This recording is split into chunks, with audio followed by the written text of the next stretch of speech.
A sogra maledite e a agulha.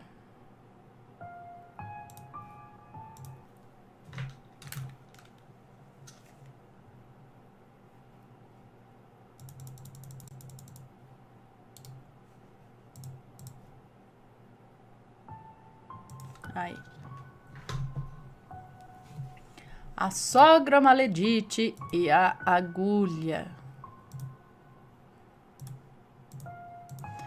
Boa noite, Ana, Mateus e Assombrados. Desde já agradeço por ler o meu relato. Estarei enviando outro. Esse mesmo é para o dia das maledites. Bom, se tiver nomes, estarão trocados.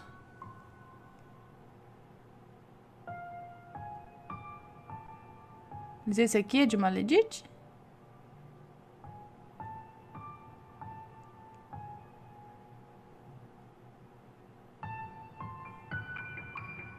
Bom, o título é, né? Então, vamos lá. Meu nome é Fulana. Na época eu tinha 26 anos e conheci o meu ex-marido. Namoramos, noivamos e casamos, tudo com os conformes. Fomos morar em Icaraí, Niterói, Rio de Janeiro, e me dava bem com a família dele. Assim como ele com a minha. Mas sempre fiquei intrigada com a minha sogra. Mesmo ela sendo evangélica, nunca me senti bem ao lado dela.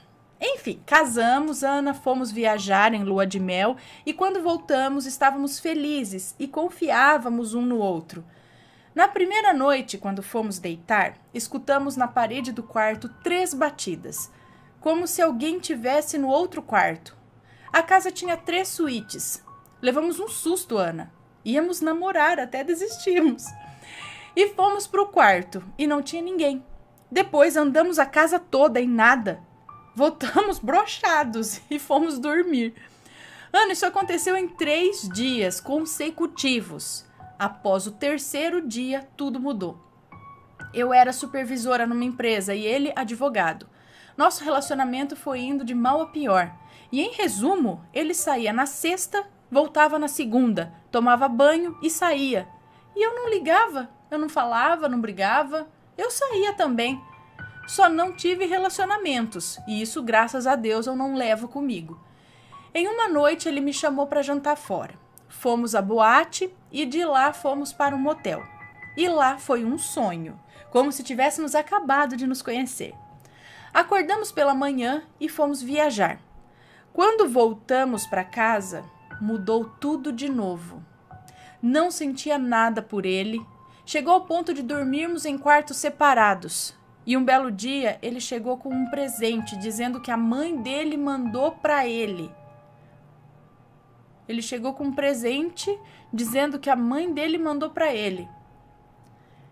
O que, na verdade, Ana, 2 semanas depois, descubro que foi presente de outra mulher, a qual apareceu grávida na minha casa. E o que eu fiz? Mudei minha roupa, chamei o caminhão de mudança e tirei tudo da casa. Só deixei as roupas dele. E na primeira noite em que fui morar sozinha, quando fui deitar, senti uma pontada na cabeça. Foi quando olhei, Ana. Tinha uma agulha enorme dentro do meu travesseiro. E nossa, que pontada! Mais do que rápido, joguei o travesseiro no chão e dormi com o outro. E no dia seguinte, conversei com uma amiga, que é umbandista. E na época, eu não era. Ela me convidou para ir na consulta do Preto Velho. E chegando lá, a Preta Velha disse: Fia, vocês não são os únicos que têm a chave da casa. E eu disse: Como não? Minha casa é nova, ninguém tem a chave. E ela respondeu: Fia, a mãe do seu perna de calça? Fia, a mãe do seu perna de calça tem a chave sim. E tanto tem que ela faz trabalho na sua casa. Porque com você ele não ajudou mais ela em questão financeira. Não levou ela para jantar e nem viajar. E cuidado, ela quer pegar o seu sangue. Ela quer que você morra.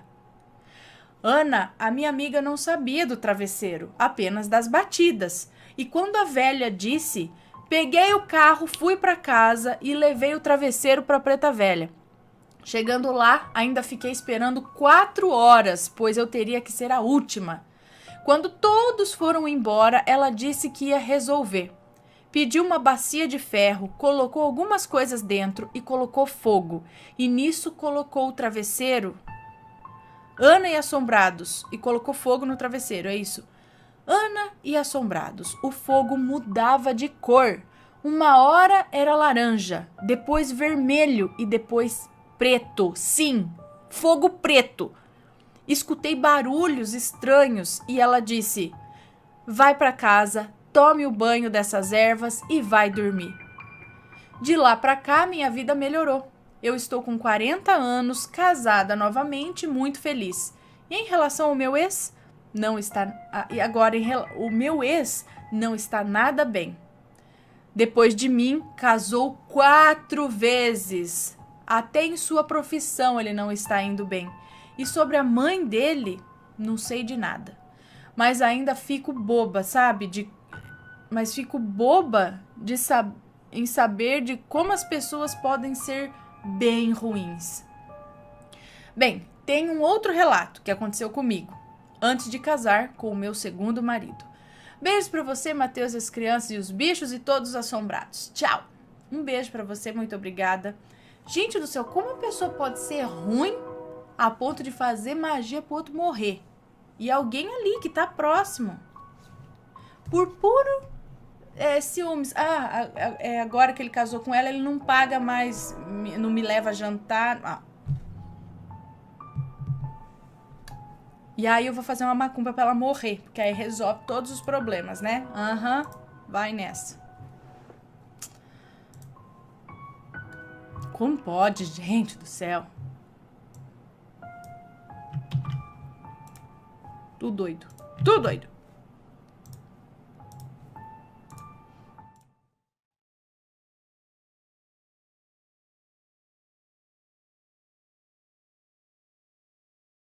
Bom, vamos lá. Assombração na clínica. Vamos ver. Oi, Ana, tudo bem? Espero que os encontre saudáveis e felizes. Só para avisar, troquei os nomes, ok? Ok, obrigada. Ana, envio mais um relato que aconteceu comigo em uma clínica onde eu trabalhava. Lembrei desse fato recentemente ao ouvir histórias que você contou sobre um hospital e um funcionário do pronto-socorro. Bom, vamos lá. Trabalhei por muitos anos em uma clínica aqui da minha cidade, onde realizava exames cardiológicos. A dona é uma médica muito bacana e bem vista na sua área. Quem cuidava da clínica, na verdade, era o seu marido, que não era médico, era administrador. Ele era muito, digamos, peculiar. Ele tinha mania de querer consertar tudo sozinho. Não gostava de gastar com atendimento especializado. A assistência técnica de aparelhagem médica é muito cara. E ele, como era meio que, digamos, seguro, não gostava de gastar mesmo, sabe? Para não falar mão de vaca, sempre tinha uma chave de fenda no bolso. Acredite, isso não é mentira. Gente, mas se tratando de aparelhagem médica, eu acho que não se deve brincar. Uma coisa é você se aventurar para consertar um rádio, uma torneira, mas uma aparelhagem médica tem calibragem, tudo isso, não é? Bom, nós costumávamos chamá-lo de Doutor Gambiarra, tendo em vista que se metia a consertar tudo. Aquilo muitas vezes me estressava, mas fui me acostumando e por lá fiquei muitos anos. Mas o que interessa mesmo aconteceu em um período que eu trabalhava lá. Tínhamos uma faxineira evangélica e que depois de algum tempo começou a dizer que via coisas. Relatava a presença de um menino na sala do fundo do corredor todas as vezes que ia limpar essa sala. Ela sentia calafrios, dor de cabeça, mal-estares indefinidos. Começou a faltar o trabalho e não foi só isso, não. Aparelhos de ecocardiograma, esteira para realizar os testes ergométricos, impressoras, tudo quebrava. O programa travava. Nossa, era uma bagunça só. Aquilo nos deixava muito chateados. Desmarcávamos pacientes, exames atrasavam, enfim. Nem as gambiarras do Dr. Gambiarration, que está em inglês, que é para ficar mais chique, adiantava mais, nem as gambiarras. As recepcionistas também começaram a sentir coisas daí. Elas faltavam. Ana, foi um período difícil. Até que a esposa do Dr. Gambiarration, a doutora Mari, resolveu pedir ajuda espiritual. Ela sempre foi muito católica, mas como nada melhorava, um dia levou uma espécie de benzedeira, uma médium, para rezar a clínica.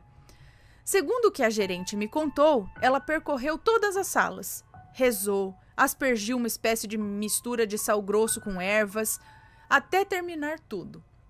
Ao final, ela disse que tudo era causado por um espírito que estava grudado, literalmente grudado, na esteira, onde realizávamos os testes de esforço. O espírito estava revoltadíssimo, pois esse exame detectou um problema que o levou a realizar um cateterismo cardíaco. Nesse procedimento, ele morreu. Como não entendeu sua condição, revoltou-se e culpava a clínica, culpava a esteira, o exame, por terem descoberto a patologia que o levou à morte. Depois de muita oração, rezas, etc., ela o orientou e o encaminhou para a luz. Olha, Ana, pode parecer mentira, mas isso realmente aconteceu. O fato é que depois os aparelhos pararam de dar problemas. Os exames fluíam melhor e nós conseguimos trabalhar em paz finalmente. Eu realmente acredito que havia alguma coisa muito ruim por lá. E pela oração, pela prece, foi retirada. Quanto ao Dr. Gambiarration, esse nunca mudou. Continuava com a sua chave de fenda no bolso. Ai, gente, ninguém merece. Fiquei muito impressionada com o fato, pois, como sempre observo, quanto mais apego à matéria, mais difícil é o entendimento da morte para alguns espíritos. Digo isso pois vejo esse quadro todos os dias. Muitos pioram, se tornam arrogantes, agressivos, mandões, maltratando os médicos, a enfermagem, até as funcionárias da limpeza. E isso me deixa profundamente triste. E, sinceramente, Ana, eu tenho uma espécie de sensibilidade muito grande. E esses pacientes mais revoltados nos deixam com náuseas, dor de cabeça, vertigens. Olha, eu rezo, peço proteção à Nossa Senhora e finjo que nada ouvi. Eu só tenho pena, porque eles sofrerão muito. São as escolhas de uma vida inteira que culminam em como você morrerá. Não do que, mas como. Entende? Sem humildade, fé e amor não se entra no reino dos céus. Na morte, somos todos iguais. A terra que se joga em um, jogaremos no outro também. Esse é o final de todos. Beijos, fiquem com Deus e que Nossa Senhora sempre os proteja. Muita luz para o seu canal. Com carinho, Fulana. Um beijo para você, muito obrigada. Pessoas, então ela está dizendo de pessoas arrogantes, agressivas, mandonas, que maltratam os médicos, a enfermagem, os funcionários da limpeza. Ixi, tá cheio, né? Pois é. Então tinha um espírito grudado na esteira. Essa daqui, ó, culpa dessa esteira aqui que eu morri. Porque se ela não tivesse detectado, eu tava viva ainda, não é? A presença da patologia aqui, né? Pois é, mas tem gente que pensa assim mesmo, se eu não descobrir, eu vou continuar viva aqui, né? Se eu for no médico, eu vou descobrir um monte de doença. Mas não é bem assim, elas estão ali, se você sabe ou não, mas se você souber, você pode tratar. Agora, se você não souber, a hora que sentir alguma coisa, não tem mais o que fazer, não é? Então, tem que fazer prevenção, tem que ir no médico, tudo certinho.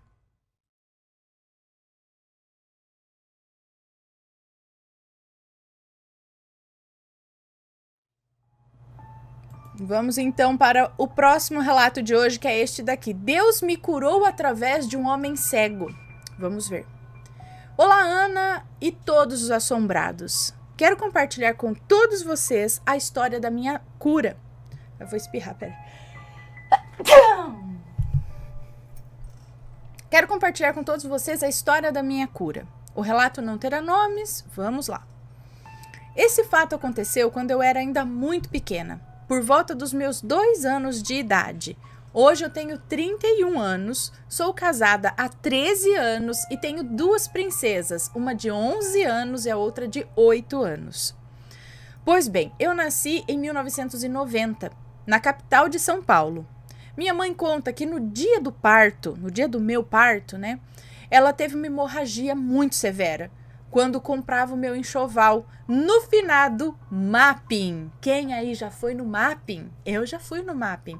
Ganhei o meu patins roller, compramos no Mapping. Barbie de Natal nessa década aí, no Mapping. Muito bom. Depois, onde eu ia, depois virou, no Mapping que eu ia, virou Shopping ABC. Era lá o Mapping. Aí depois virou Shopping ABC, que acho que fica Sheila, em São Bernardo, São Caetano, agora não sei. Bom, voltando ao relato, me deu a saudade do Mapping. Mas eu nasci saudável, né? Apesar da hemorragia severa e tal, eu nasci saudável e bem. Ana, preciso ressaltar que antes da minha mãe descobrir que estava grávida, Deus fez uma promessa a ela. Usou uma mulher que falou para minha mãe assim: essa menininha que está no seu ventre nascerá para consertar o seu marido, que era muito mulherengo e vivia uma vida muito errada, sabe? Bom, minha mãe não acreditou muito, mas, passado algumas semanas, começou a sentir os primeiros sintomas da minha chegada. O meu pai ficou completamente feliz e logo começou a mostrar a mudança que a minha mãe tanto pedia a Deus. Meu pai, então, fez um pedido a Deus.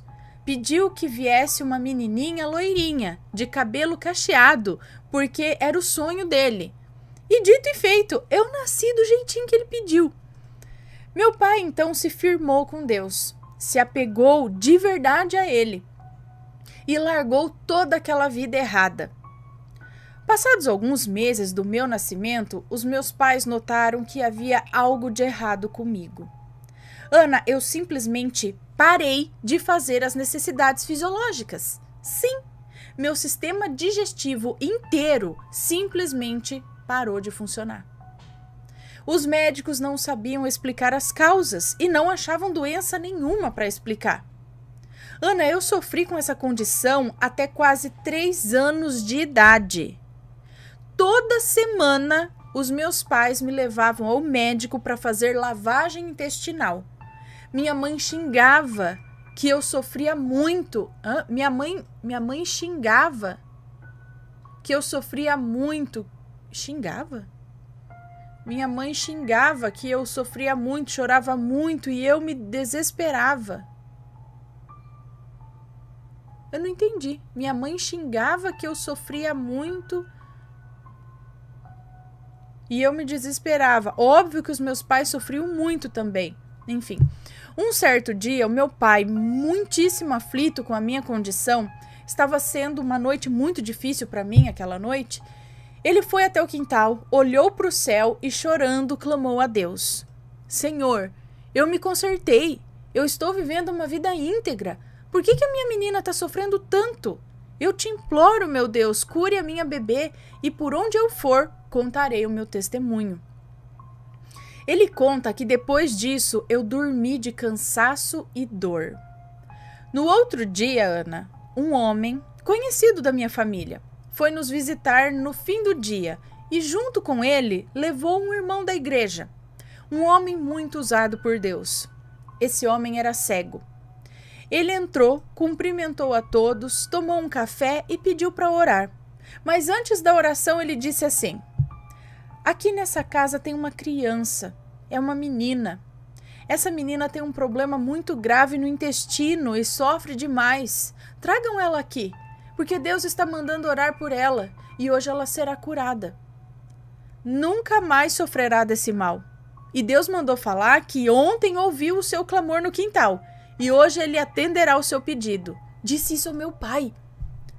Então, Ana, ele apontou para onde eu estava, mandou eu chegar mais perto dele, lembrando que ele era cego, mas mesmo assim sabia qual canto da sala que eu estava. Pode ser que pela audição aguçada de quem tem essa condição, ele soubesse onde eu estaria. Mas a minha irmã também estava na sala. E ele sabia que era eu a criança doente, entendeu? Ele orou por mim e foi embora. Naquela mesma noite, Ana, a minha mãe conta que eu pedi para ir ao banheiro. E consegui fazer todas as necessidades fisiológicas que há anos eu não fazia. Eu posso afirmar, nunca mais sofri daquele mal. Deus me curou de verdade. Aquele homem hoje já é falecido. Eu quis compartilhar esse fato com vocês para dizer que Deus cura, Ele liberta. Meu pai até hoje se emociona quando lembra. Esse foi o meu relato, espero que tenham gostado. Beijos a todos. Um beijo para você, muito obrigada. Olha só, que 10, né? Que legal. E ainda o homem... Tá, a gente poderia falar assim, ele é que alguém falou para ele que já levou ele lá para orar por uma menina que tava assim... Mas como que ele ia saber? Mas o Shopping ABC... Peraí, voltando aqui... Como que o homem ia saber da oração que ele fez no quintal lá, sozinho, no quintal? Como que ele ia saber disso? Né? Muito interessante, muito legal.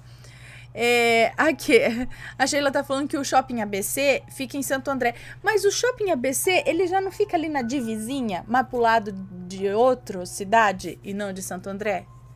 Quer ver? Eu sempre achei que o Shopping ABC ficava em Santo André, mas depois parece que eu vi que ele ficava em outro lugar. Aí eu sei que tem o Shopping ABC Plaza, né? Que esse é em Santo André. Deixa eu ver aqui, ó. Shopping ABC. É em Santo André mesmo? Quem falou pra mim que ele ficava em outro lugar? Que ele é lá no... Ai, aliás... Não. É em Santo André mesmo, então.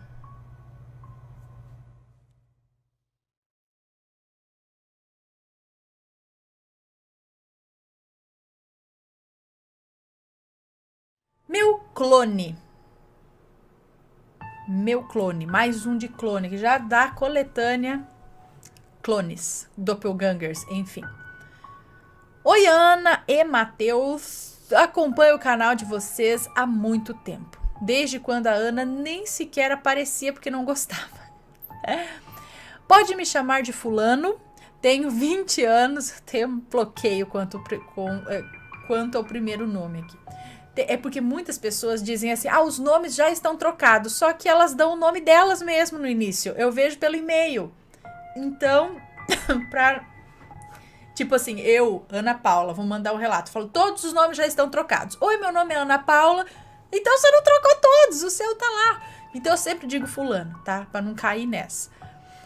Então, pode me chamar de fulano. Tenho 20 anos. Atualmente moro em Sepetiba, Rio de Janeiro.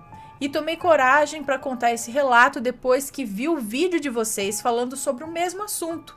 E aí vi que não foi coisa da minha cabeça.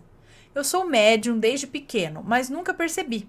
Sempre pus na minha cabeça que era maluquice ou que era coisa da minha cabeça mesmo, que eu via e ouvia. Hoje em dia sou um bandista e entendo que não eram coisas da minha cabeça. Enfim, vamos ao relato. Eu tinha por volta de 7 anos quando isso aconteceu. Eu morava com os meus pais e meu irmão. Eu e ele dormíamos no mesmo quarto e os meus pais em um quarto do lado. Um dia normal, como todos os outros, quando nós fomos dormir, eu na cama de cima e o meu irmão na cama de baixo, que era aquelas camas que você puxa e vem um colchão embaixo, eu deitei e logo caí no sono. E aí começou o sonho, entre aspas. De madrugada, senti alguma coisa me observando e me virei para ver o que era. E pasmem, era eu mesmo que estava me observando. Quando olhei aquilo, fiquei sem reação. Eu não sabia o que fazer. E aí, o eu clone riu para mim e me chamou com o dedo. O eu clone era idêntico a mim, só estava com uma outra roupa que eu tinha também, e eu de pijama. E ele foi em direção à sala, eu inocente, mesmo não entendendo o que estava acontecendo, fui atrás. Ele foi em direção à sala e eu passei por cima do meu irmão que dormia embaixo e fui atrás. Quando cheguei na sala, ele olhou para mim, fez com o dedo na boca, como se quisesse dizer, shh, não fala nada, sabe? E atravessou a porta da sala para a varanda, que logo em frente era o portão de saída para a rua.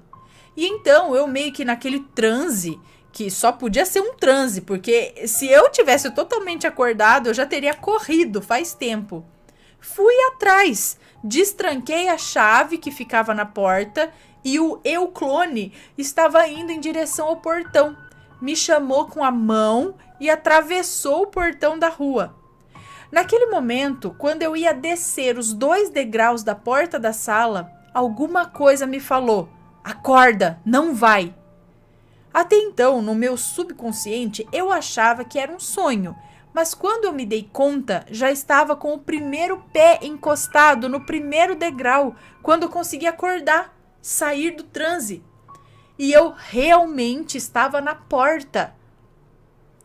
Eu, quando me dei conta do que estava fazendo, entrei para casa de volta, tranquei a porta e fui correndo para o quarto dos meus pais chorando. Deitei no meio deles e eles me perguntaram o que estava acontecendo e eu disse que foi só um pesadelo. E não deu nem um minuto e eu apaguei. Só acordei no dia seguinte. Ana do céu, eu nunca fui sonâmbulo, nem sou até hoje. Só poderia ser algo me deixando nesse transe, mas até hoje não descobri o que foi isso. O que aquilo queria? Quem era? Por que estava me levando para a rua? São indagações que eu faço até hoje e sem resposta. Se você leu o meu relato, muito obrigada. Achei importante compartilhar isso porque pode ter acontecido com outras pessoas, como eu vi nos seus vídeos e que também aconteceu comigo há muito tempo. Um beijo para você, pro Matheus e pros babies. Ouço seus relatos o dia inteiro no trabalho, literalmente. E de noite eu não consigo dormir. Beijos, normal. Um beijo para você, muito obrigada por compartilhar sua história com a gente. Provavelmente tem mais gente que já passou por isso. Agora o que é, eu não sei. Será que é um espírito ruim que, sei lá, tomou a sua forma para você se sentir mais, sei lá, curioso talvez? Te chamando pra rua? Será que ele queria fazer algum mal a você, te levando pra rua? Podia tomar a forma de alguma outra coisa também, né? Sei lá, da tua mãe, do teu pai. Talvez seria até mais fácil. Porque a sua forma com uma roupa que você tem. Lembro do relato da moça que também estava dormindo, acordou, viu uma luz, não sei, outra vez, e ela viu ela na beira da cama. E ela se assustou com ela, a outra ela. E saiu correndo e sumiu. E nisso o chinelo foi arrastado, porque a outra ela estava usando o chinelo dela. Gente, coisa doida, meu Deus. Se alguém já passou por algo do tipo aí, já viu um clone seu. Tem a história que eu li também aqui, um relato do menino. Ele viu, acho que é a mãe dele, o pai dele, o irmão, não sei, como se fosse um holograma. Era uma imagem, só que era esquisita, não era densa igual a gente. Era como se fosse um chuvisco de televisão. E aquilo foi andando, ele foi seguindo. Aí também nesse estilo, sabe? Tipo, chamando, vem, sei lá. E entrou embaixo da cama e subiu pro colchão e sumiu.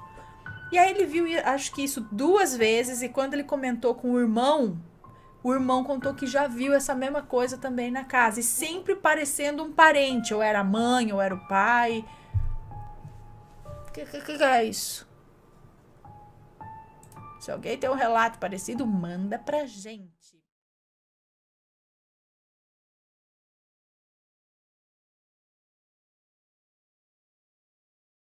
E vou ler este daqui, ó.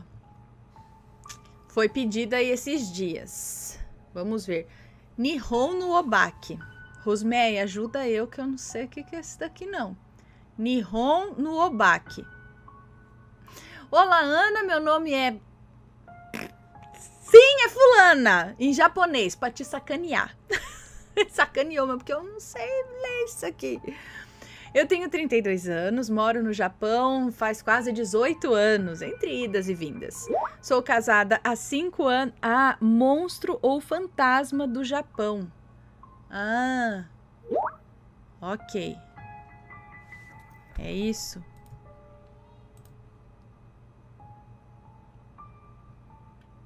Ok.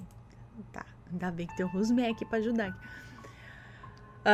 Então, sou casada há 5 anos e tenho 2 filhos. Os nomes já estão todos trocados. Bom, em 2016, o meu marido e eu residíamos numa cidade chamada Gunma, muito conhecida por ter muitos brasileiros. Morávamos num sobrado.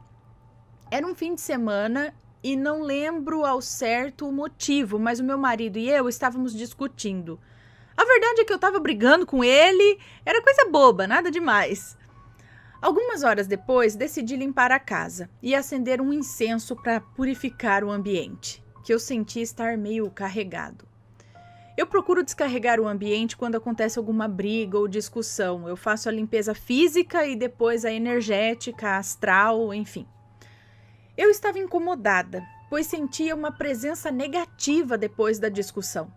E nessa época eu estava sob um feitiço para me prejudicar, de uma vizinha maledite em japonês para te sacanear de novo. É maledite, só que escrito em japonês, que eu não sei. Então, uma vizinha maledite. Contarei esse relato da vizinha em breve. Enfim. E eu, por conta desse feitiço ruim, eu não tinha um dia sequer de paz. Um pouco ainda com a sensação de incômodo, estava eu lá, quase terminando de limpar os cômodos, e então, passando aspirador no andar de cima, eu gritei ao meu marido, que estava no andar de baixo, que fosse jogar o lixo queimável fora, que levasse ao local onde o lixeiro passaria, pois era meio longe, e aqui no Japão, para se jogar o lixo é muito regrado. Existe data e horário certo para se jogar o lixo queimável, reciclável, latas, pilhas, enfim, é tudo certinho, não é só focar lá e largar lá na calçada, não, que a hora que o lixo passar, ele pega. Eu mal terminei de pedir e então só escutei ele bater forte a porta do banheiro, como quem ainda tá com muita raiva. Tudo bem, eu pensei. Eu realmente tenho o costume de atazanar ele. Terminei o segundo andar da casa e desci. Essa época eu ainda não tinha os meus filhos, só minha cachorrinha, que por conta de morarmos em apartamento alugado, onde os pisos são de taco de madeira, é isso? Ela usa fralda para pet, a cachorrinha.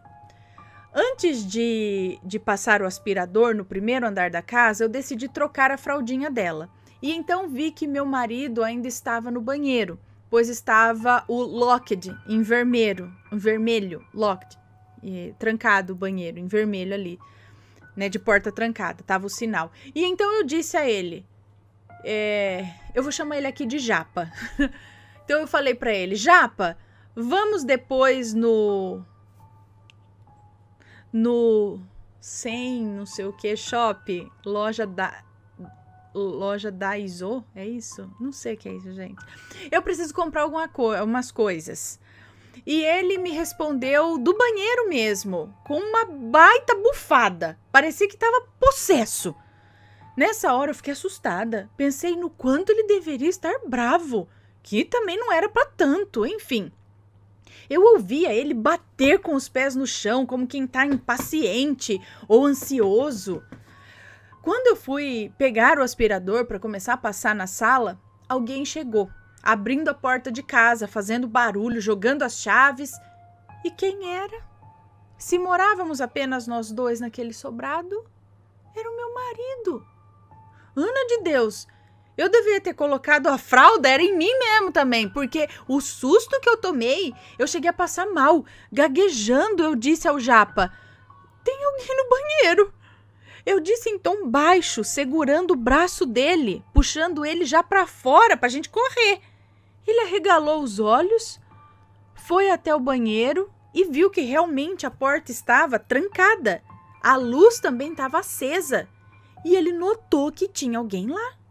E já meio injuriado, partindo já meio que para violência, pegou uma ferramenta, que eu não lembro qual era, para abrir a porta do banheiro. Conseguiu abrir e quando olhou não tinha ninguém lá dentro, só a luz acesa e um cheiro que durou alguns dias ainda na casa. Hoje sei que esse cheiro era de enxofre. O tapete também estava estranhamente do lado contrário. E quando eu cheguei mais próximo ali, a minha pressão começou a cair. Eu não cheguei a desmaiar, mas eu fiquei meio sem energia. Nos olhamos assustados. Ele não disse nada na hora. Eu olhei tudo em volta, assustada. Fomos dormir, não tocamos mais no assunto, mas pela manhã do dia seguinte eu perguntei onde ele tinha ido, né? E ele disse que tinha ido fumar. Ele não tinha o hábito de fumar dentro de casa. Disse que saiu porque eu estava enchendo muito o saco dele e eu perguntei se ele chegou a me ouvir pedindo para ele jogar o lixo fora. E ele disse que não. O lixo realmente ainda estava lá na lixeira. Ana, depois de um tempo, eu vim a descobrir como esse ser estava tendo acesso à minha casa, pois ele entrou outras vezes e pude ver como ele era. E acredite, era muito pior do que a Samara dando... Enfim, era pior que a Samara esse bicho. Bom, brincadeiras à parte, como já deu um relato meio comprido por aqui, em breve enviarei outros relatos que acontecem por aqui no Japão. Aqui as aparições e as assombrações são realmente fora do normal. Tem muita coisa verídica que ainda vou contar. Perdoe os erros de português, agradeço por ter contado o meu relato, vejo a seriedade e respeito do seu trabalho e gratidão eterna por tantas vezes você, Aninha, ter sido minha companhia. Grande abraço e sayonara. Um beijo para você, muito obrigada. Então, o banheiro, além de estar trancado por dentro, né? Porque quando é igual banheiro... deve ser igual banheiro. Aqui a gente só vê isso em banheiro público, né? Quando fica o sinalzinho de que tá ocupado ou livre, né? Que é uma tranca que existe só pelo lado de dentro. Então, se só morava os dois, tinha alguém realmente entrou no banheiro e trancou a porta pelo lado de dentro e acendeu a luz e ela escutou bufando, batendo pé, tipo, muito bravo lá dentro, alguma coisa. E não era o marido dela.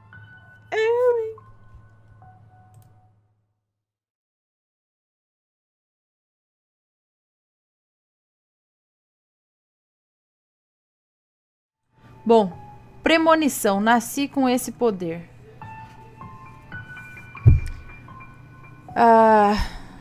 Então eu estou lendo aqui, ó. Premonição, nasci com esse poder. Eu acabei de procurar uns 5 relatos aqui, não achei nenhum.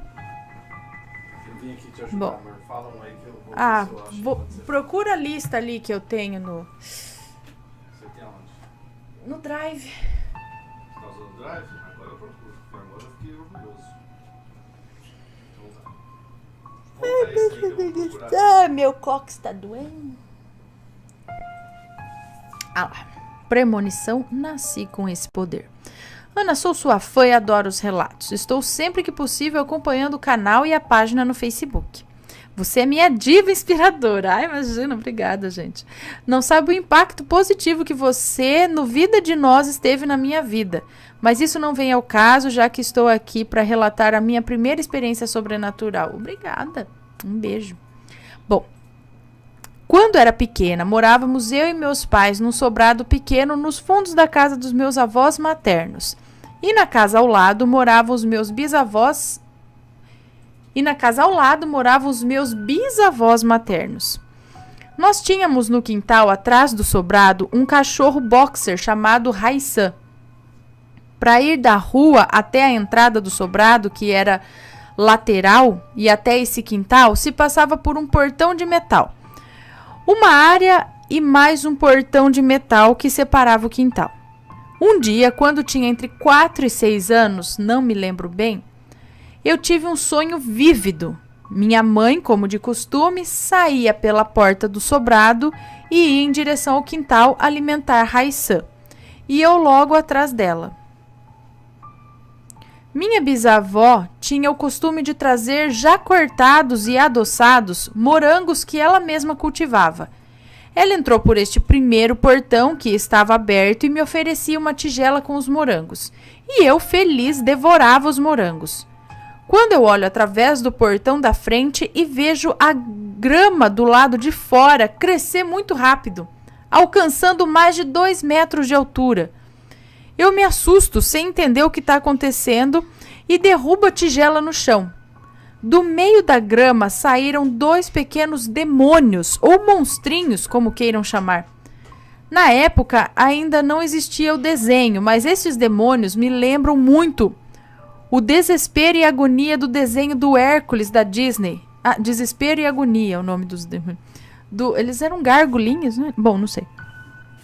Do Hércules da Disney. Eram pequenos, pouco mais de 40 centímetros, com dedos finos e compridos. Um mais magro e o outro mais gordo. Pele escura, chifres, olhos amarelados e com uma risada assustadora. Lembro como se fosse ontem da imagem deles e de todo o sonho, na verdade. Estes demônios pularam sobre a minha bisavó, derrubando ela no chão. Eu comecei a chorar e gritar pela minha mãe, mas ela não ouvia. Eles rasgaram a roupa da minha bisa e arranharam o peito dela. Eu vi o peito dela ficando roxo, cor de sangue. Tentei puxar um deles de cima dela, mas sou muito pequena contra as forças deles. Mas eu era muito pequena contra as forças deles. Então eles rasgaram a pele e o peito da minha bisa. Lembro do sangue das costelas com a carne colada aos ossos. Era muito real, Ana. Então o mais magro deles pegou com as mãos por entre os ossos o coração dela e o outro quase no mesmo instante o pulmão. E eles comeram os órgãos e correram para o meio da grama alta, desaparecendo. Me lembro muito bem do cheiro da grama e do sangue, aquele cheiro metálico, e de ver a grama alta se movendo conforme eles se afastavam dentro dela. Nisso eu acordo suada, com muito medo, chorando. Contei o sonho para os meus pais e lembro bem da minha mãe dizendo: "Calma, filha, foi só um sonho. Ela tá bem." Na manhã seguinte, lembro de acordar como normalmente, mas ao descer para a sala não havia ninguém em casa. Então saí correndo para a casa da minha avó e chegando lá, a família estava reunida. Meus avós, tios e tias, mãe e todos com um ar estranho. Não lembro do que houve depois disso. A minha bisavó faleceu naquela noite, dormindo, de falência cardiorrespiratória. Depois disso, tive mais premonições de mortes na família. Previ a morte da minha mãe adotiva, do avô do marido da minha tia, entre outras premonições que conto em outra oportunidade. Não sei se lerá meu relato. Nascer sensitiva é algo que me marcou muito. Até hoje tenho medo das minhas premonições e acontecimentos paranormais que vivencio com frequência. É difícil lidar com essas coisas, mas a vida segue. Hoje sou Wiccan e estudo muito. Estou aprendendo a cada dia mais. Adoro vocês, abençoados sejam vocês e todos os assombrados. Beijos. Obrigada, beijos.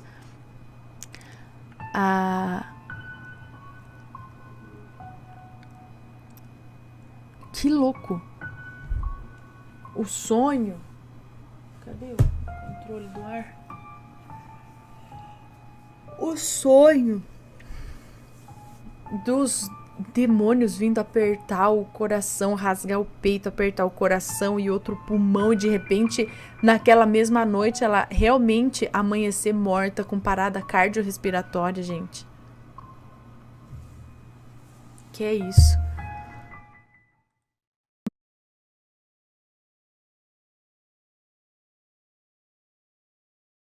Será que é culpa minha? É um relato de Maledite. Vamos lá. Oi, Ana. Boa noite. Bem, quero alertar que esse relato não é muito sobrenatural, mas é no mínimo intrigante. Vou dividir o relato em 2 partes para que você possa entender o que aconteceu. E os nomes estarão trocados. Ok. Obrigada. Já falando aqui para vocês que tem muitos relatos de Maledite aqui que não tem nada de sobrenatural. Então, eu tava vendo lá aqui um monte. né? Porque às vezes a pessoa fala, mas cadê? O que tem de sobrenatural? Então, tem muitos aqui que não tem nada de sobrenatural. É só o zóio ruim da maledite mesmo, as ruindades bem humana das maledites. Bom, então continuando aqui, ó. Parte 1. O antes. Era cerca do ano de 2018. Eu não me recordo o dia, mas tinha brigado com a minha mãe por algo bobo. Eu era adolescente, 16 anos, e nessa idade geralmente fazemos uma tempestade num copo d'água. Nessa noite que eu discuti com a minha mãe, eu peguei a minha bike e saí pedalando para aliviar a raiva, para espairecer um pouco. Parei em uma praça e em frente tinha uma pizzaria. E foi ali que eu vi o Hélio pela primeira vez. Ana, ele tinha uma aura brilhante. Mesmo estando do outro lado da rua, percebi sua alegria. Ele estava com amigos e amigas. Fiquei lá, é um moço que nos conta esse relato, tá? Ele não falou, né? Tá, é um moço. Tá. Olha lá, fiquei lá sentado na praça, olhando para o chão. Até que ouvi uma voz falando comigo. Ei, se estiver muito arrependido, pode devolver a bicicleta para o dono. Olhei para o cara e era ele. Ele sorria, brincando. Ana, até hoje eu fico me perguntando o que ele viu na minha expressão para chegar até mim. Expliquei que eu tinha ganhado aquela bicicleta de aniversário. Acho que ele notou que eu não estava afim de conversa e voltou para os amigos dele. Com passos confiantes, ele andava e eu voltei para minha casa. Ok. Alguns dias depois, minha mãe me chamou para ir à igreja com ela. Relutante, eu aceitei. E para o meu espanto, lá estava aquele mesmo garoto, abraçado com um amigo.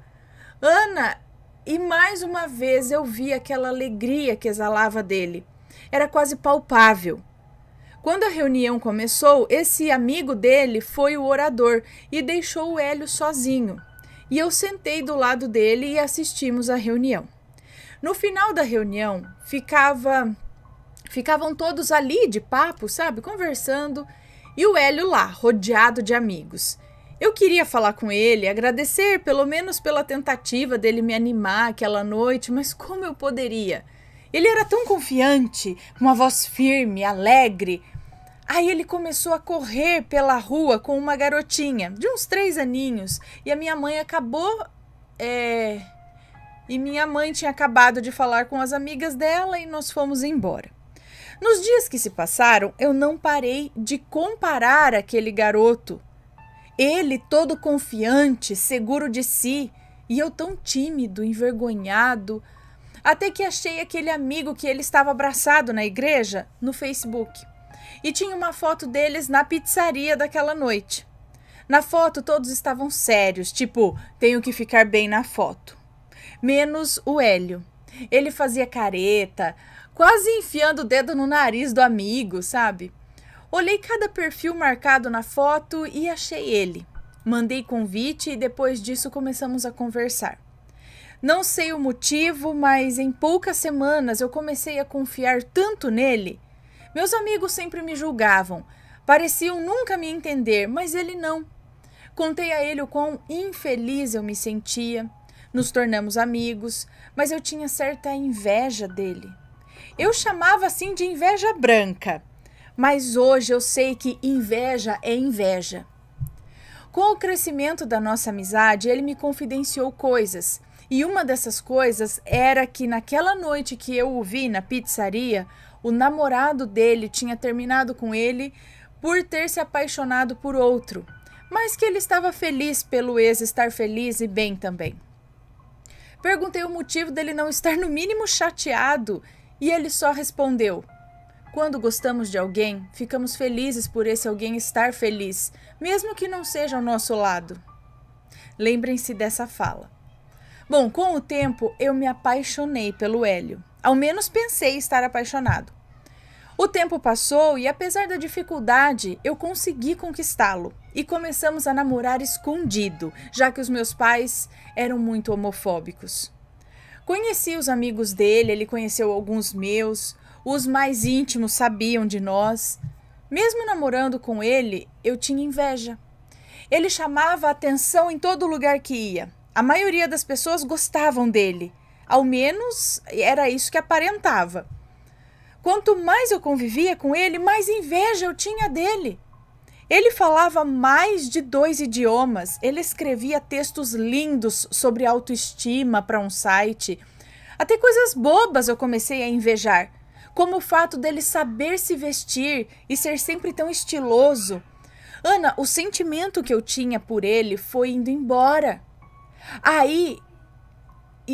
E o sentimento que eu tinha por ele foi indo embora. Aí flertei com um amigo dele, o Eric, que contou para ele.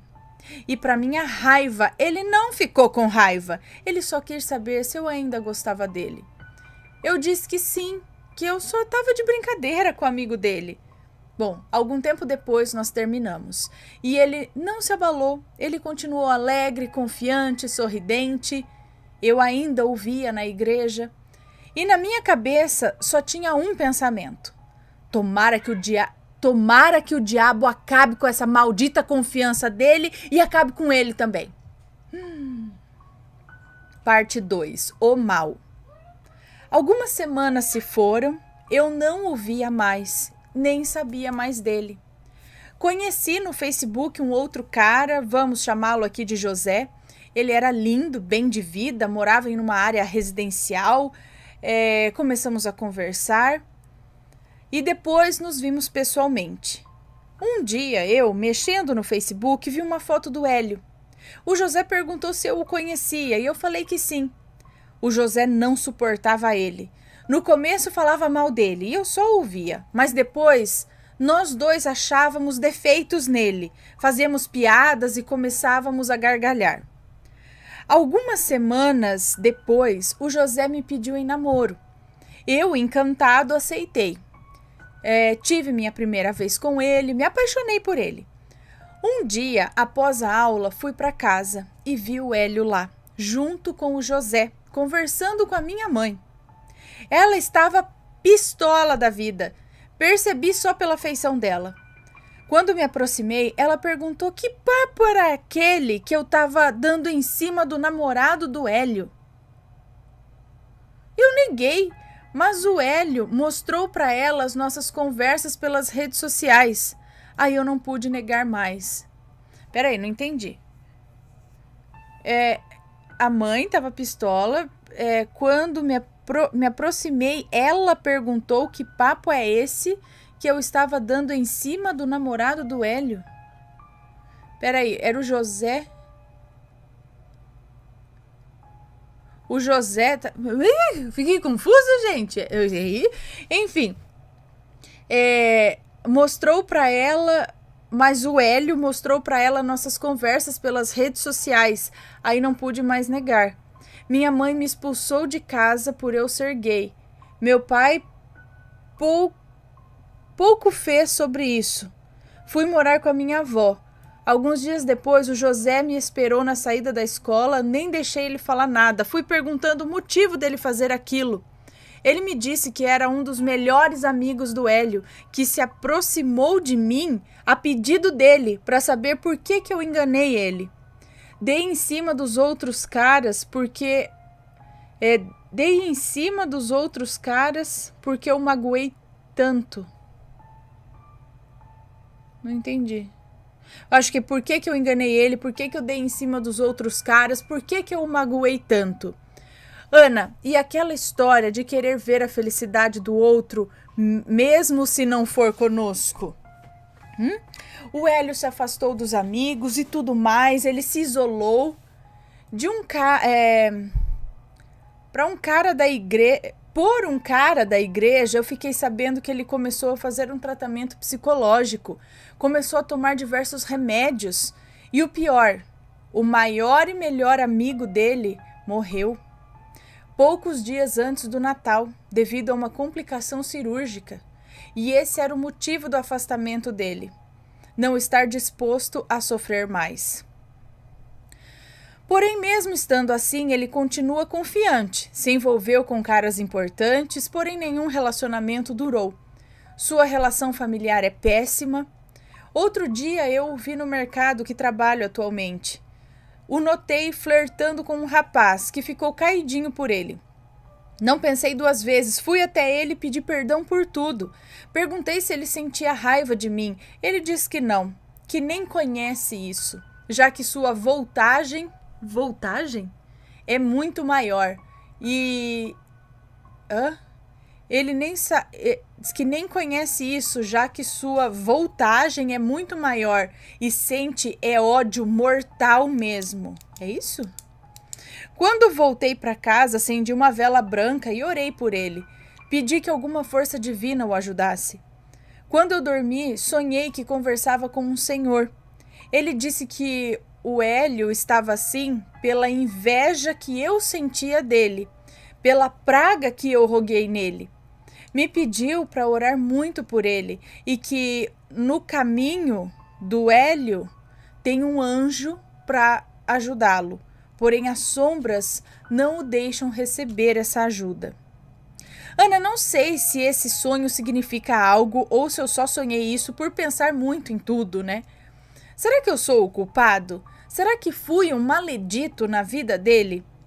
Sei que agi mal, mas eu quero pedir a você e a quem acompanha o seu canal para orar por ele, mandar forças e luz. Obrigado por ler o relato e lembrem-se sempre de vigiar o que vocês sentem e o que pensam, pois essas coisas têm mais poder do que aparenta. Então, é isso que eu ia falar. O que despertou a inveja? Aquela coisa do ele é e eu não. A comparação, né? A alegria, a confiança dele. E a gente vê isso muitas vezes, que às vezes a pessoa não tem inveja da roupa que você tem, do carro, da casa que você... Não, ela tem inveja da sua alegria. Ela tem inveja da sua inteligência, ou da sua esperteza, ou da sua motivação, ou da sua... enfim, sabe? E acaba que, como ele disse aqui, ele começou a ficar com tanta inveja, que começou a irritar, sabe? Falar, ai, como ele é sempre tão bondoso, não sei o que lá, tal, tomara que... Aí roga aquela praga, né? E sim, concordo que as palavras, essa intenção e essa força tem muito poder e a gente tem que tomar cuidado, porque tudo que sai volta depois também, tá? Deixa eu anotar aqui. E ele foi um maledito por conta da inveja e da praga rogada? Foi um tipo de maledito. Se arrependeu, tudo depois, pediu, mas será então que tem a ver essa praga que ele rogou com as coisas que começaram a acontecer com o rapaz? Olá, assombrados, espero que estejam gostando das coletâneas especiais. Daqui a pouco eu volto, hein? Aguenta aí. Mas você já adquiriu a sua caixa assombrada do mês de dezembro com o tema Varginha? Vou mostrar de novo para vocês o que vem e tem novidade ainda, tá?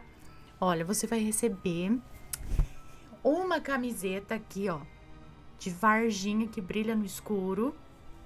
Camiseta com o ET de Varginha que brilha no escuro. Você vai receber também este ganchinho aqui, ó, com ET de Varginha que você pode colocar na cozinha para colocar o seu guardanapo. Olha que chique.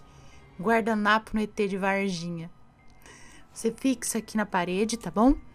Então, este ganchinho vai receber também essa estatueta, né? Esse miniatura aqui em resina, exclusivo e numerado também, tá? Só para caixa assombrada aqui, pintado à mão, no maior capricho, como vocês sabem. E vocês vão receber também a caixinha para colocar ali dentro, ou uma caixinha decorativa para vocês montarem, tá? Vocês vão receber o papel com as instruções e vocês mesmos podem recortar e montar a caixinha. Você pode deixar do lado, colocar ali dentro, mas para deixar do lado é legal, sabe? Assim, de decoração.